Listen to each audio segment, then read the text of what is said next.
Their plan is they're going to create 2 backpacks of bombs, and then they have 2 Stinger anti-aircraft missiles.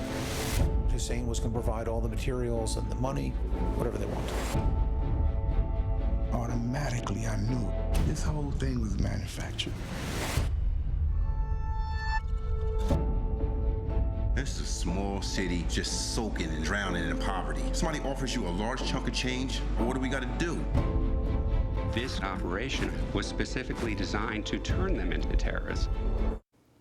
That a clip from really a terrific HBO documentary called The Nuremberg Sting. Recommend you see it if you haven't.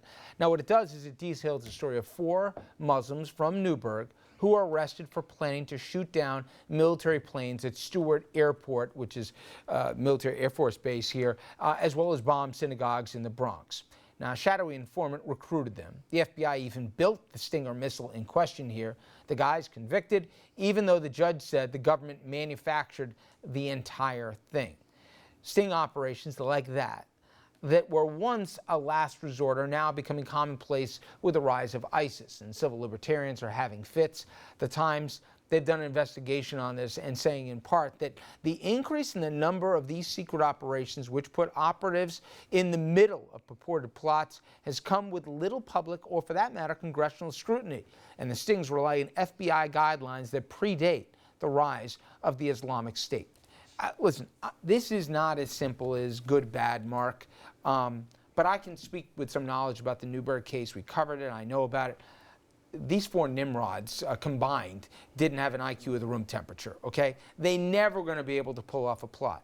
Now, whether they were talked into it or not, they were willing by the end, I grant you. Yep. But the amount of time, effort, and money put into making these guys into a threat that they couldn't have been on their own, I wondered about the prioritization, let alone if we were turning people into things rather than trying to catch them before they did stuff. And as the Times says, it doesn't seem to be an isolated case. Well, I think your point about the priorities is a good one, and it's sound and well taken. But that's a judgment that the executive branch makes. At the end of the day, that particular one seemed to be a very flimsy case, but they did get convicted. And Judge McMahon upheld the jury's verdict, and the Second Circuit Court of Appeals upheld her decision. So they were found guilty by a jury, which at the end of the day is the prime protection against overreaching unfair prosecution. So that jury didn't find that it was so remote that it was out of the realm of possibility. That but last segment you talked about, Doug mentioned and you concurred, we don't want mob justice. In a post 9/11 world, in New York, anytime somebody says terrorists, missile, they want ISIS, they want to get us. Listen, you say that, you might as well just say how many years you want. Here's the fallacy at the heart of the Times article. This is by no means the use of sting operations isolated to ISIS, no pun intended. They've been staples of organized crime prosecutions for decades. Now they've mushroomed it down into Wall Street, and it happened with Malcolm Smith in a public corruption case, my own client. To suggest that this is something that's uniquely targeted to ISIS because of the religion or whatever. Do you believe he's right, there's an overreach by the feds on a regular basis, or no? I do believe it, and what we normally look at, we encounter these very often in what we call reverse stings.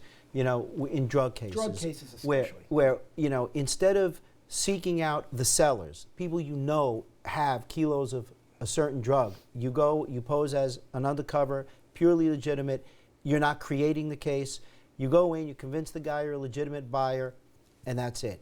A reverse sting is where you find somebody that you think has the ability to buy drugs, and you offer to sell them drugs. The government's selling the drugs. You're targeting addicts. And the danger there is huge, because that's right. If you go up to an addict and you tell him, I'll sell you a kilo on credit for $5,000 less than he would normally have to buy it, what's he going to say? Right, but these guys aren't addicts, and the addict has a pretty good entrapment defense that I'm not predisposed, which is an element of the entrapment defense. I just couldn't help myself.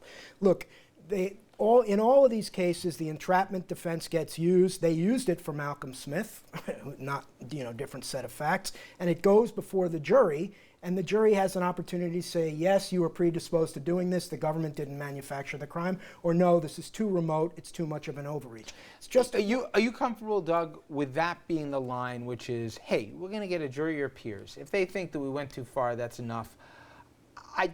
And then an I don't appeals feel court sympathy. backstops. I don't feel sympathy just because you're stupid. But that said, if people go through the Newberg case, you said, these guys, they couldn't knock off a 7-Eleven, let alone pull off a terror attack. What are we doing here? Well, I believe very strongly in the jury. I think juries make the right decision often. But it's true, when you're talking about the things blowing up synagogues and knocking down airplanes, it's really the type, you don't want to be the person who gives them a pass and then It's the a next week catch-22, isn't it, you let Doug? them go. And it's the same thing with judges when we're talking the last segment. It's easy to throw the book at people. It's easy to be as harsh as you can on people that you think may have done something wrong. The people that pull back and actually consider the facts and make those tough decisions, you know. God forbid you let one go and don't preempt it, you're going to get slammed from the other And side. God forbid you ever let me go to a break on time. All right, coming up next, well, thousands of people, Stu, in jail. Predisposed to Yes, cut you them are off. very predisposed. Simply because they can't pay a couple $100 in bail. We talked about this at Rikers, for example. Rich defendants, though, they're paying millions of bucks to stay out, staying in luxury apartments, and hiring their own security detail. It's not fair, but apparently it happens a lot more than you think. Welcome back.